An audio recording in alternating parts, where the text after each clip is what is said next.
आज पवित्र बड़दिन मध्यरात्र धरावतरण करिसेंती प्रभु जीशु Christmas day celebration पाई चारिआडे उत्साह चर्च सहित विभिन्न होटेल गुडी को क्रिसमस ट्री और रंगीन आलोकमाला सजा जाइछि। नवा वर्ष पाई मध्य होटेल गुडी करे जीरो नाइट सेलिब्रेशन पाई व्यापक व्यवस्था करा जाइछि। सेपटे बड़दिन अवसर में पुरी श्रीमंदिर में भक्तों भिड़ लगी।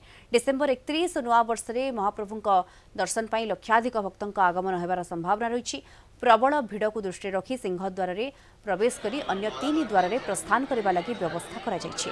मार्केट छक ठारू स्वतंत्र ब्यारिकेड व्यवस्था करा सहित पानीय जल फैन और विभिन्न प्रकार व्यवस्था करिछि पुरी जिला प्रशासन। सेपरि बेलाभूमि में मध्य पर्यटकों भिड़ जमी। भगवान का दर्शन करना है और उसी का आशीर्वाद लेके नए साल स्टार्ट करना है, यही सोच के आए हैं। सब चीज बहुत अच्छा है, माहौल भी अच्छा है, सब अच्छा है। प्रार्थना तो नहीं बताते हैं, पूरा हो जाएगा तब। हाँ, बहुत अच्छा रहा दर्शन।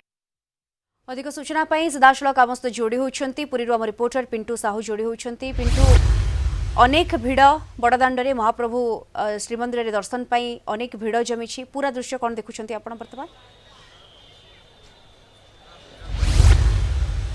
देखो देवती आज डिसेम्बर 25 एवं पुराणा वर्ष सरी सरी जाउछि। नुआ वर्ष को स्वागत करने भक्त माने महाप्रभु दर्शन ही आरंभ करुछंती एवं यही अवसर में श्रीक्षेत्र में लक्षाधिक भक्तों समागम होउछि।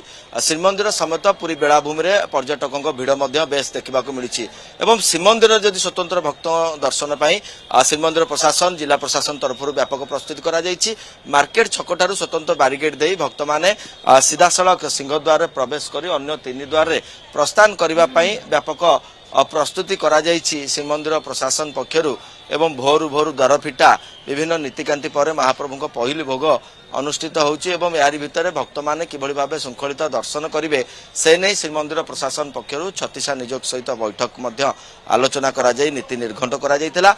एवं सही अवसर रे आज जदि देखिबा डिसेम्बर 25 एवं नुआ वर्ष जनवरी 1 तारिख पाई मध्य प्रबल भिड़ रहिबो एवं विशेषकर श्रीमंदिर सिंहद्वार रे प्रवेश एवं अन्य 3 द्वार रे प्रस्थान पाई प्रस्तुत करा जाइछि समस्त व्यवस्था एवं विशेषकर भक्त श्रद्धालु मानकर भिड़ मध्य रही। वर्तमान महाप्रभु नीतिकांति चली प्रथम भोग मंडप पाई भक्त श्रद्धालु मानकु किछि समय अटका जाइछि। साधारण भक्त माने किभଳି भाबे दर्शन करिवे सेथिलागि मध्य व्यापक प्रस्तुति करा जाइछि एवं ये संपूर्ण दृश्य वर्तमान श्रीमंदिर भीतर एवं विशेषकर धाड़ी एवं बाहर दर्शन करने ए संपर्क में दर्शन जो रही व्यापक। आज्ञा आज केते भिड़ होइछि भक्त मान दर्शन पे?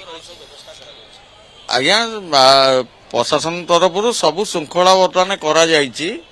एने बर्तमान भंड पूजा बसछि, पूजा पर बर्तमान लोक धाड़ी आसबे आराम दर्शन करिए जिवे सिंहद्वार बाट आसबे बर्तमान 2 द्वार 3 द्वार रे बाहरिबे।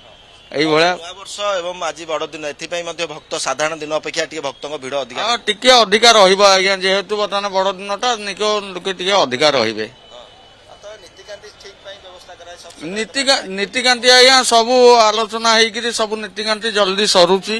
महाप्रभुଙ୍କର एने बर्तमान भंड सरलानी एने पूजा बही सरीज भक्त मैंने दर्शन ठीक पाँच टिके नाकू भीतरटा बहुत लोक आस्ते आस्ते आस्ते आस्ते से जाऊँच अधिका टिके गलार भिड़ टिके जना पड़ुची। बहुत बहुत धन्यवाद आम सहित वरिष्ठ सेवायत रही ये विशेषकर ये सीधासलख दृश्य देखा चाहिए। बर्तमान धाड़ी में अनेक भक्त अपेक्षा करुछंती कहीं जो भोरु दर्शन आरंभ होइछि। दिन तमाम भक्त श्रद्धालु माने महाप्रभु दर्शन करेंगे।